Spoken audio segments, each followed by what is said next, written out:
Stars night பிரம்மாண்ட கலை நிகழ்ச்சிக்கான நுழைவு சீட்டுகளை தமிழக சிறுபான்மை ஆணைய உறுப்பினர் முகமது நபி அறிமுகம் செய்து வைத்தார்.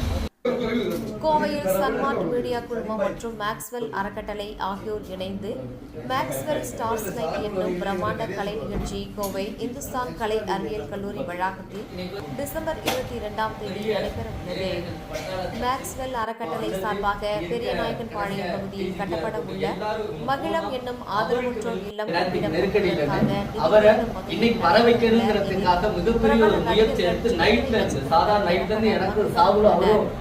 இந்நிலையில் இதற்கான அனுமதி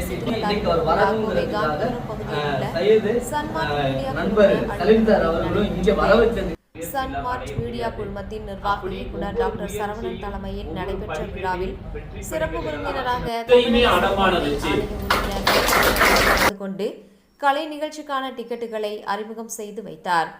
இந்நிகழ்ச்சியில் மேக்ஸ்வெல் அறக்கட்டளை நிறுவனர் முருகன், நுகர்வோர் விழிப்புணர்வு மையத்தின் நிறுவனர் அப்துல் மஜித், ஆஸ்கர் ப்ராப்பர்ட்டிஸ் நிறுவனத்தின் தலைவர் முருகேஷ், ஜீவசாந்தி அறக்கட்டளை சலீம், பசியில்லா கோவை அறக்கட்டளை சையத், சன்மார்ட் மீடியா குழுமங்களின் துணைத் தலைவர் ஷாகுல் ஹமீத், கோவை தல்கா ஆகியோர் கலந்து கொண்டனர்.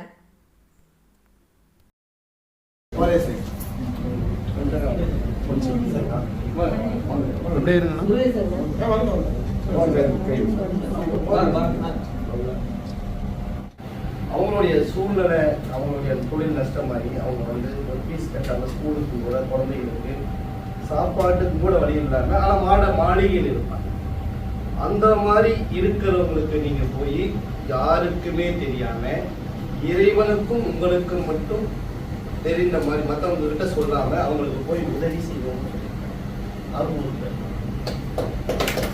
இன்னொரு தர்மம் அப்படின்னு கேட்டீங்கன்னா மற்றவங்களை மற்றவங்க பார்க்கிற மாதிரி தரும். மற்றவங்க வந்து 4 பேர் பார்க்கிற மாதிரி. இப்போ ஒரு இடத்துல போயிட்டு இருக்கோம், ஒரு வயசான அம்மா வர்றாங்க, ஒரு 500 ரூபாய் எடுத்துக்கோங்க. எதுக்கு அப்படின்னா மற்றவங்களை ஆர்வத்தை தூண்டுறதுக்காக அந்த தரும். மற்றவங்களுக்கு நாம வந்து இவர் ரஃபி கொடுத்த 500 ரூபாய், இப்போ சரவணன் சார் இருக்காங்க, நாமளும் ஏதோ கொடுக்கணும் அப்படிங்கிறது.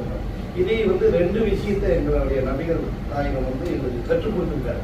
அதை தான் செய்கிறேன். நான் வந்து பெருசாக செய்யல, நீங்கள்லாம் பண்ணுற மாதிரி கூட நான் செய்வேன்.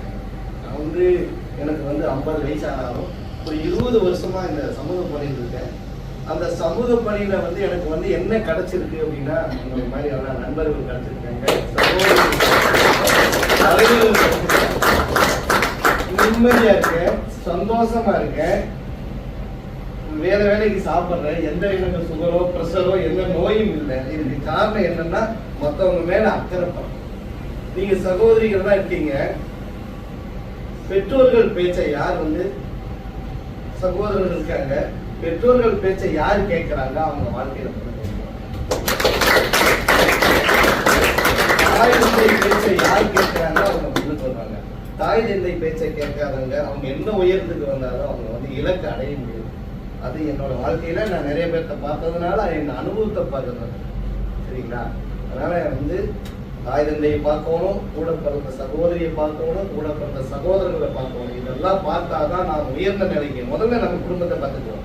அண்ணன் தம்பி இருப்பாங்க, சித்தப்பா அம்மாவுக்கு இருப்பாங்க, படிக்க மாட்டாங்க, அவங்க வந்து ஒரு இடை நீக்கமா இருப்பாங்க, காசு இல்லாம பணம் இல்லாம, அவங்களுக்கு ஒரு உதவி செய்வோம். முதல்ல நம்ம இருந்து ஆரம்பிப்போம். அதுக்கப்புறம் நம்மளுக்கு எல்லாம் சுத்தி இருக்கிறோம். இப்போ என்ன உதவி செய்யறதுனால என்ன அப்படின்னு நினைக்கிறீங்களா? இப்போ நான் வந்து ஒரு மதுரையில 500 ரூபாய் பாக்கெட் இருக்கேன். 500 ரூபாய் தான் சாப்பிட்டுட்டேன்.